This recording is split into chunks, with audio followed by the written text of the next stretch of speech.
પાકિસ્તાને Indian air carriers માટે પોતાની એર સ્પેસ બંધ કરી દેતા એર ઇન્ડિયાને $600 મિલિયન જંગી નુકસાન થઈ શકે છે, જેમાં એરલાઇન્સને સૌથી વધુ ખોટ અમેરિકા આવતી જતી ફ્લાઇટ્સને ઓપરેટ કરવામાં સહન કરવી પડશે. પાકિસ્તાની એર સ્પેસ બંધ કરી દેવાયા બાદ એર ઇન્ડિયાની ઇન્ટરનેશનલ અને તેમાં પણ ખાસ કરીને યુએસ જતી આવતી ફ્લાઇટ્સને લાંબો રૂટ લેવો પડી રહ્યો છે, જેના કારણે તેની ઓપરેટિંગ કોસ્ટ ખૂબ જ વધી ગઈ છે. ન્યૂઝ એજન્સી રોયટર્સના એક રિપોર્ટ પ્રમાણે એર ઇન્ડિયાએ એવિએશન મિનિસ્ટ્રીને લખેલા એક લેટરમાં એવું જણાવ્યું છે કે જો પાકિસ્તાની એર સ્પેસ બંધ રહી તો આગામી સમયમાં તેની ઓપરેટિંગ કોસ્ટમાં ખૂબ જ વધારો થશે. હાલ એર ઇન્ડિયાને પોતાની અનેક ફ્લાઇટ્સના રૂટ બદલવા પડી રહ્યા છે, જેના કારણે યુએસ જતી આવતી ફ્લાઇટ્સની ડ્યુરેશન 4 થી 4.5 કલાક જેટલી વધી ગઈ છે અને તેનાથી ફ્યુઅલ કોસ્ટમાં પણ મોટો ઉછાળો આવ્યો છે. એર ઇન્ડિયાને આ પ્રતિબંધ અમલમાં રહે ત્યાં સુધી દર વર્ષે $591 મિલિયન પણ વધુનું નુકસાન થવાની સંભાવના છે. કંપની એવી પણ ચેતવણી આપી છે કે ફ્લાઇટ્સને લાંબા રૂટ્સ લેવા પડી રહ્યા છે, જેની અસર પેસેન્જર્સને પણ થશે. કોસ્ટ વધી જવાને કારણે એર ઇન્ડિયાને ટિકિટોના ભાવમાં પણ વધારો કરવો પડશે અને યુએસના મોટાભાગના રૂટ પણ તેનું ફેર કદાચ વધી પણ ગયું છે. પાકિસ્તાની એર સ્પેસ બંધ થવાની અસર ઇન્ડિયાથી બહાર ઓપરેટ કરતી ઇન્ટરનેશનલ એરલાઇન્સ પર નથી થઈ. તેથી જો એર ઇન્ડિયા ટિકિટોના ભાવમાં વધારો કરે તો ટ્રાવેલર્સ અન્ય ઇન્ટરનેશનલ ફ્લાઇટ્સ તરફ વળી શકે છે અને તેના કારણે એર ઇન્ડિયા માટે બિઝનેસમાં ટકવું મુશ્કેલ બની શકે છે. તેથી જ હવે એર ઇન્ડિયાએ સરકાર પાસે યોગ્ય સબસિડીની માંગ કરી છે. એર ઇન્ડિયાએ એવિએશન મિનિસ્ટ્રીને એવું લખ્યું છે કે અસરગ્રસ્ત ઇન્ટરનેશનલ ફ્લાઇટ્સ માટે સબસિડી એક સારો અને યોગ્ય વિકલ્પ છે અને જ્યારે પરિસ્થિતિમાં સુધારો થશે ત્યારે તેને હટાવી પણ શકાય છે.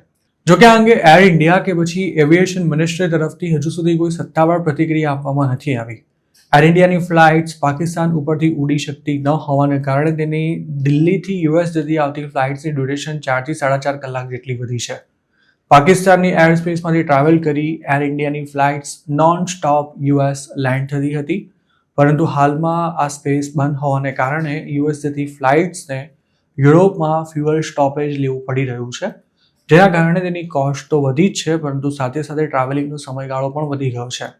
ટાટા ગ્રુપની એરલાઇને અગાઉ એવું જણાવ્યું હતું કે તેણે વિયેના અને કોપનહેગનમાં રિફ્યુઅલિંગ સ્ટોપ એસ્ટાબ્લિશ કર્યા છે. માત્ર એર ઇન્ડિયા જ નહીં પણ ઇન્ડિગોની ફ્લાઇટ્સને પણ હવે લાંબા રૂટ લેવા પડી રહ્યા છે, જેની અસર ટ્રાવેલિંગના સમયગાળા પર પડી છે. ઇન્ડિગોની ફ્લાઇટને દિલ્હીથી અઝરબૈજાનના બાકુ જવા માટે 5 કલાક અને 43 મિનિટનો સમય લાગી રહ્યો છે, જે સામાન્ય કરતાં 38 મિનિટ વધારે છે.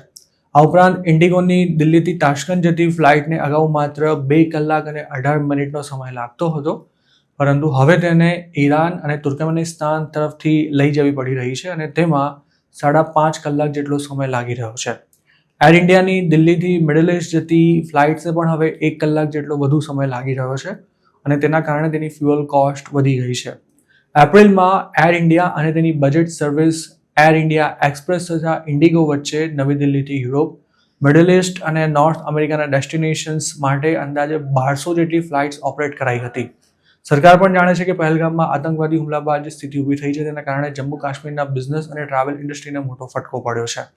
ન્યૂઝ એજન્સી રોયટર્સના રિપોર્ટ પ્રમાણે સરકાર એરલાઇન્સ પરની અસરને સરભર કરવા માટેના ઓપ્શન્સ પર વિચાર કરી રહી છે, જેમાં યુએસ અને કેનેડાની લાંબી ફ્લાઇટ્સ પર વધારાના પાયલટ્સને મંજૂરી આપવા, ટેક્સમાં છૂટ આપવા અને અસામાન્ય પગલાંમાં ઓવરફ્લાઇટ ક્લિયરન્સ માટે ચાઇના સાથે કામ કરવાનો પણ સમાવેશ થઈ શકે છે.